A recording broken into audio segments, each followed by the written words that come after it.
Racism, disrespect, and resilience.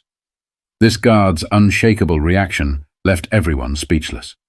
The sound of cameras clicking and tour guides chattering filled the air on a busy afternoon outside Buckingham Palace.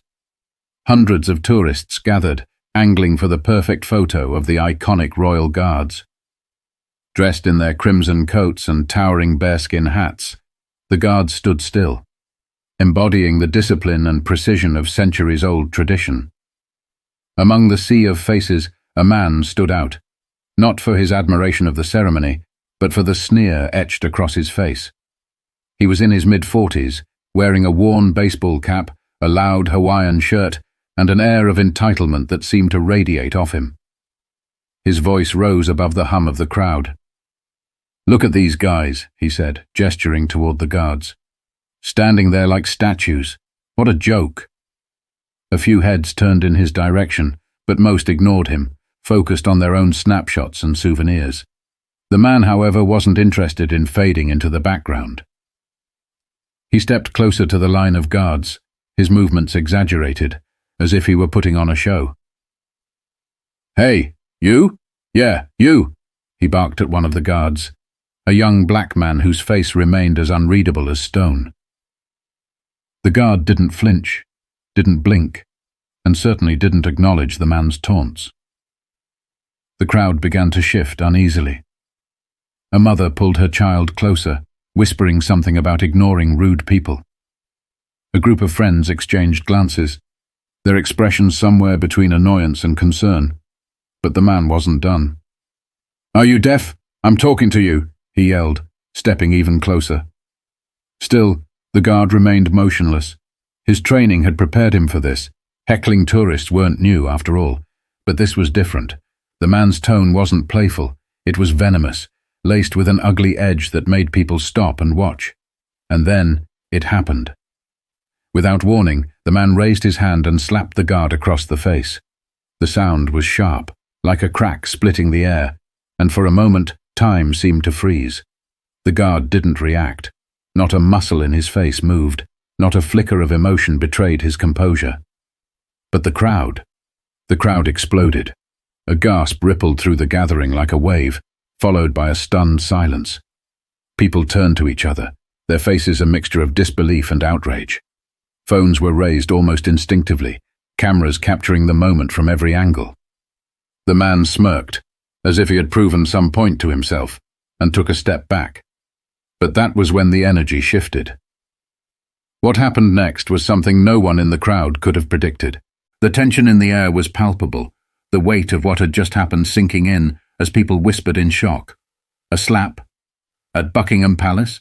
On a royal guard of all people? The scene felt almost surreal, like something out of a badly written TV drama.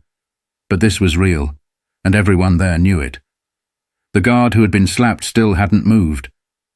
His posture remained rigid, his gaze fixed forward, as if the man's hand had been nothing more than a breeze. It was the kind of composure that spoke volumes, a quiet, unshakable strength. And yet, his stillness only made the act feel more egregious. The man who'd slapped him didn't seem to care. If anything, he looked emboldened, puffing out his chest as he scanned the crowd, a smug grin plastered across his face. "See? Nothing. They're not even allowed to react. Pathetic." A murmur rose from the crowd, low and simmering. People were no longer just shocked. They were angry. A young woman near the front stepped forward, her phone still recording. "What the hell is wrong with you?" she said, her voice shaking with a mix of fear and fury. The man scoffed. "What? It's not like he can do anything about it. Relax." Another voice joined in, this time an older gentleman with a thick accent. "You think that's funny? Disrespecting someone like that? You're disgusting." The crowd began to shift, forming a loose circle around the man. For the first time, he looked uneasy. The smug grin faltered as he realized the tide was turning against him. "Mind your own business," he snapped, his bravado slipping just a little. But it was too late. The crowd wasn't backing down. People began to voice their outrage, their words growing louder, more pointed. "He's just doing his job." "That's assault, mate. Someone call the police." The man started to backpedal, his hands raised defensively. All right. It was just a joke, okay? You people are overreacting." But the crowd wasn't buying it. Phones were everywhere now, capturing every angle of his retreat. The young woman who had spoken up earlier was still filming, her voice steady now. "You think this is a joke? You think attacking someone because of their skin color or their uniform is funny? You're pathetic." The man's face darkened at her words, but before he could respond, a sharp whistle cut through the air. Heads turned as two police officers pushed through the crowd, their expressions stern. The tension shifted again, from chaos to a quiet, almost electrified anticipation. The officers approached the man, one of them immediately taking charge. "Sir, we've received reports of an assault. Please step aside." The man stammered, his earlier bravado now fully replaced by panic. "It wasn't an assault. I barely touched him. It's not a big deal." The officer raised an eyebrow, gesturing toward the phones pointed at the man. "Looks like a lot of people here might disagree with you. Let's have a chat." The crowd began to part, giving the officers space as they led the man to the side. But their focus wasn't just on him. They turned to the Royal Guard, who still hadn't moved. One of the officers stepped closer, lowering his voice. "Are you all right, sir?" For the first time, the guard broke his silence, his voice calm and steady. "I'm fine, officer. Just doing my duty." The officer nodded, but there was something in his expression, a mix of respect and quiet anger on the guard's behalf. The man who had slapped him might have been subdued, but the weight of his actions lingered in the air. But the story wasn't over yet. The crowd wasn't just angry. They were determined to make sure this moment wasn't forgotten. As the officers escorted the man to the side, murmurs rippled through the crowd like an unspoken agreement that this wasn't just any incident. People weren't about to let it fade into the background. Phones were still raised, recording every second, every word. This wasn't just a moment. It was a statement. "You're not walking away from this," someone in the crowd called out, a middle-aged man clutching a smartphone. "People like you need to learn there are consequences." The tourist, now visibly rattled, turned around with a scowl. "Oh, so now you're all the morality police. I made a mistake, all right? Let it go." But no one was letting it go. The young woman with the camera, her tone now steady and deliberate, stepped forward again. "A mistake. You slapped someone who's literally trained not to react, thinking you could get away with it because no one would stop you. That's not a mistake. That's a choice." Her words hit like a hammer, and the crowd murmured in agreement. The atmosphere was shifting again, from outrage to something deeper, solidarity. People from different walks of life, tourists from countries all over the world, united in their shared disgust at the man's actions. Someone began shouting louder, "He needs to apologize!" A chant began to form, rippling through the crowd. "Apologize! Apologize! Apologize!" The man's face turned red. He glanced at the officers, as if hoping for some sort of reprieve, but even they didn't intervene. This wasn't their moment to control. It belonged to the people. But amidst the rising volume, a new voice rang out, calm yet commanding. "Enough." The crowd fell silent. The Royal Guard, the man at the center of it all, had spoken. His voice carried a quiet power that cut through the noise. He turned his head ever so slightly, his eyes locking onto the tourist for the first time. "You think this is about me?" he asked, his tone measured but firm. "You think your slap disrespected me?" He took a step forward, his posture still upright, his uniform still pristine. "This isn't about me. This is about what I represent.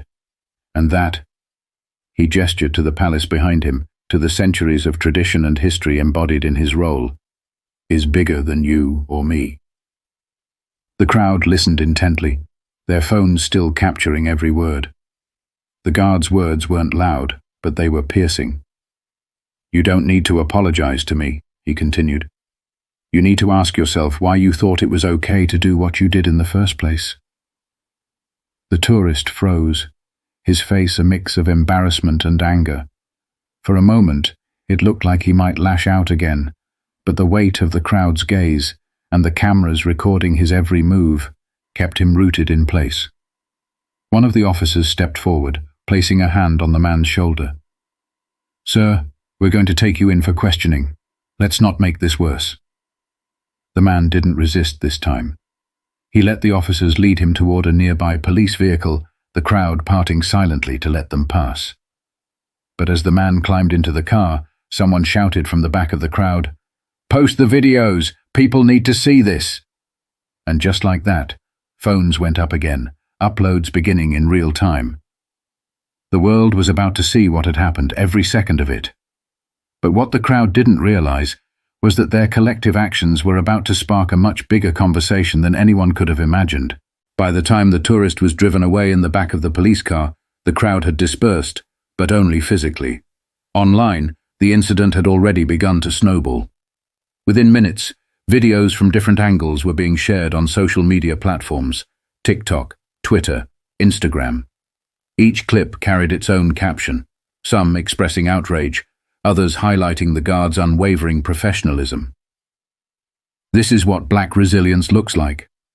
Racism at Buckingham Palace. Watch this unfold. He slapped a royal guard and thought he'd get away with it. Guess again." The hashtags began trending before sunset. Hashed Buckingham Incident, hashed Royal Guard slap, and hash Respect Matters. Some videos hit millions of views in hours, and news outlets quickly picked up the story. By evening, the slap wasn't just a local event, it was an international headline. For the man who'd delivered the slap, there was no hiding. His face, his voice, his words, all of it was online, dissected, debated, and condemned. People dug into his past, unearthing old social media posts and patterns of behavior that painted a grim picture. Cancel culture was in full swing, but this time, it wasn't just about tearing someone down. It was about accountability. Back at the police station, the tourist sat in a stark interrogation room. His arrogance had all but disappeared. Across from him sat one of the officers who had been on the scene, a woman with a quiet, no-nonsense demeanor. "You understand the charges being brought against you, correct?" she asked, sliding a sheet of paper across the table. He barely glanced at it. "Assault? Seriously? It was just a slap. He didn't even react." The officer leaned forward, her eyes narrowing. "You think this is about whether he reacted? You assaulted someone on duty in one of the most public places in the world, not to mention the cultural and racial implications of your actions. You're not just facing assault charges.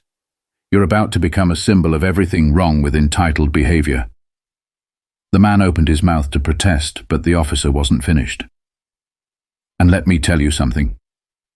That man you slapped, he stood there and took it because he's trained to, because he respects the uniform and the duty it represents. But that doesn't mean he deserved it. No one does."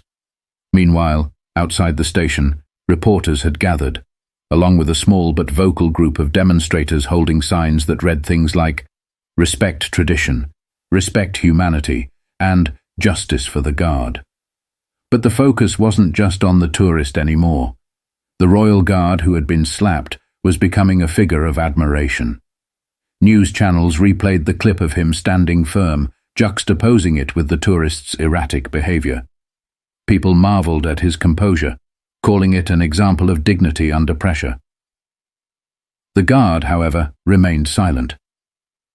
He declined interviews, avoiding the spotlight. For him, it wasn't about fame or recognition. It was about doing his job, as he had been trained to do. But that didn't stop people from rallying around him. A petition began circulating online, calling for stricter penalties for anyone who assaulted public servants. Within 24 hours, it had over 500,000 signatures. Others started raising money to send messages of appreciation to royal guards across the UK. Amid the whirlwind, one particular video stood out. It was an interview with the guard's mother, a retired nurse, who spoke with quiet pride about her son. "He's always been like that," she said, her voice steady but warm. "Strong, calm, respectful. I taught him that strength isn't about fighting back. It's about knowing when to stand your ground without lowering yourself." That's exactly what he did. The video went viral, racking up millions of views. People were moved, not just by her words, but by the broader message they carried. It wasn't just about her son, or even the slap. It was about resilience, about standing tall in the face of ignorance and hate. But what no one saw coming was how this one moment would spark a global dialogue, one that would echo far beyond the gates of Buckingham Palace. The fallout from the slap didn't just stay in London, it spread like wildfire across the globe. News outlets ran op-eds about the incident, diving into its deeper implications. Social media became a battleground of opinions. Some tried to downplay the event as just a moment of poor judgment, while others pointed out how it highlighted systemic issues of entitlement, disrespect, and racism. But beyond the debates, something more profound was happening.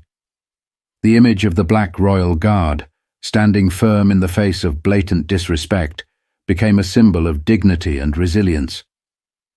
His silence in that moment spoke louder than any words could have. It forced people to reckon with questions that many had avoided for too long.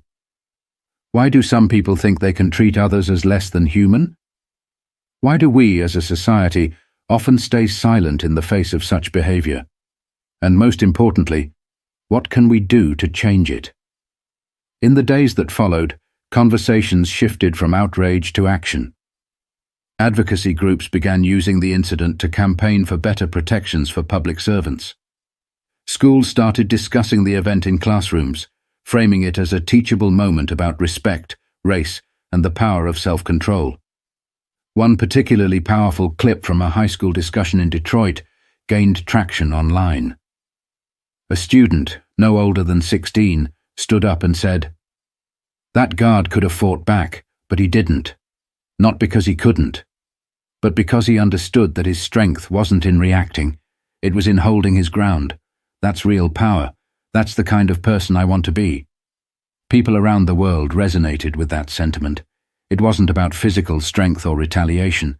It was about the courage to stand firm without losing yourself in the process.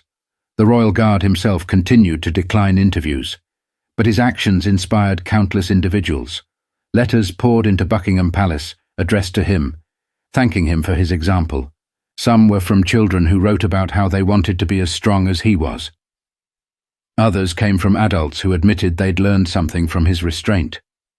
But perhaps the most unexpected outcome was a video posted by one of the bystanders from that day. It was a montage of the crowd standing together, calling out the tourist for his actions. The caption read, "This is what happens when people stand up, not just for one person, but for what's right." The video ended with a simple message. When you see something wrong, speak up. Don't wait for someone else to do it. Change starts with you.